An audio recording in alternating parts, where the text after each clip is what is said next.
Pour revenir sur le devoir de révision en classe inversée, il y a des états de la matière.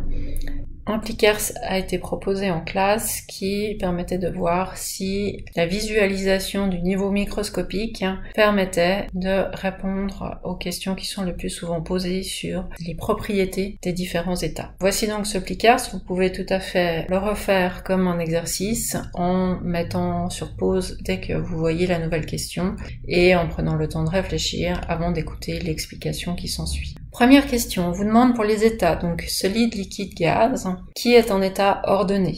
Si on regarde les images que vous avez ici, qui sont les images que vous devez retenir, le seul état dans lequel il y a de l'ordre, c'est l'état qui est solide. Les autres sont désordonnés, c'est-à-dire qu'on ne voit pas un agencement spécifique spatial des particules. Donc la réponse était la A. Deuxième question, on vous demandait qui était compressible et extensible. On ne peut pas compresser un solide facilement parce que les atomes sont proches. De même pour un liquide. Ce qui est compressible, c'est un gaz et en conséquence, ce qui est extensible, c'est aussi un gaz. La réponse était donc la C. On vous demande ici la distance observée entre les particules et on vous parle du cas spécifique de l'eau qui est un cas particulier. Dans la plupart des cas, vous avez un état solide qui est plus dense que l'état liquide. L'eau est une exception où vous voyez que les particules de liquide sont plus proches que les particules du solide.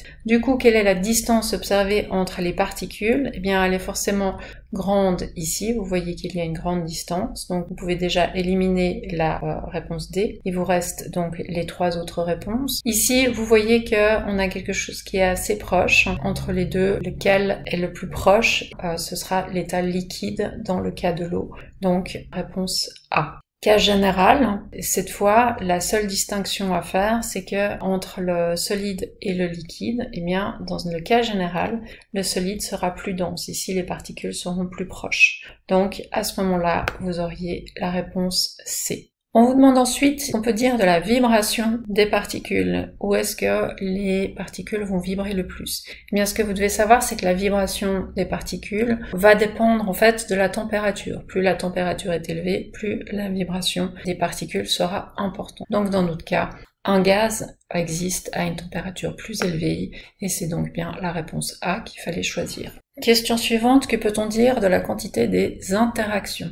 Donc une interaction, c'est le fait qu'il n'y ait pas une totale indépendance entre deux particules. Si vous traversez un jour de match de foot, la fan zone à Plainpalais, et que vous êtes avec quelqu'un que vous connaissez, eh bien vous n'avez pas forcément même besoin de vous tenir la main ou quoi que ce soit, vous allez vous déplacer ensemble, vous allez être en interaction, vous allez rester côte à côte. C'est ça aussi une interaction pour une particule, c'est-à-dire qu'il y a une sorte d'attraction entre elles qui font qu'elles vont pendant un petit moment se déplacer ensemble. S'il n'y a pas d'interaction, eh bien vous lâchez les deux particules sur la plaine de Plainpalais et vous verrez qu'elles ne vont pas du tout rester côte à côte.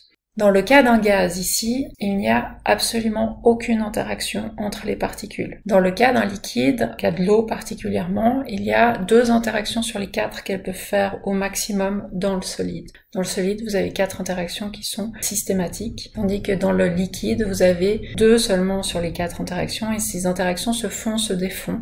Il y en a 2 en moyenne. Donc si vous voulez répondre à la question, vous voyez que dans le cas du solide, on a beaucoup d'interactions. Dans le cas du liquide, on a peu d'interactions et il n'y en a aucune dans le cas du gaz. Parlons maintenant de la force de ces interactions, c'est-à-dire est-il facile de les casser? Bon, alors bien entendu que comme on a vu qu'il n'y a pas d'interaction dans le gaz, on a déjà trouvé la réponse qui est la réponse C. Maintenant, grande, petite, ici c'est difficile de casser ces interactions parce qu'elles sont tenues dans le temps, elles ne se font pas et ne se défont pas constamment, contrairement au liquide, d'où le fait que c'est la réponse C. Que peut-on dire du déplacement des particules? Eh bien ici, si on regarde, on a vu dans le cas du gaz que ces déplacements sont importants. Ils sont importants et rapides. On voit que c'est ce qui est proposé pour les 3 réponses, très rapide pour le gaz. Donc il faut maintenant réfléchir sur l'état solide et l'état liquide. Dans le cas de l'état solide, il n'y a aucun déplacement. Donc là, on ne nous reste plus que la A et la C.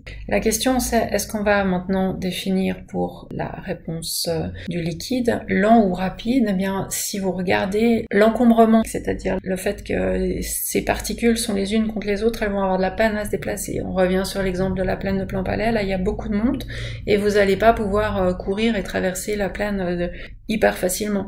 Vous allez être encombré, vous allez vous déplacer du coup lentement. Et c'est pour ça qu'il s'agit de la réponse A. Enfin, dernière question. Qui a une forme propre? Une forme propre est une forme qui est conservée, qui ne dépend pas du récipient dans lequel se trouve la substance. Eh bien, le seul qui a une forme propre ici, et c'est l'état macroscopique qui nous le montre, c'est l'état solide.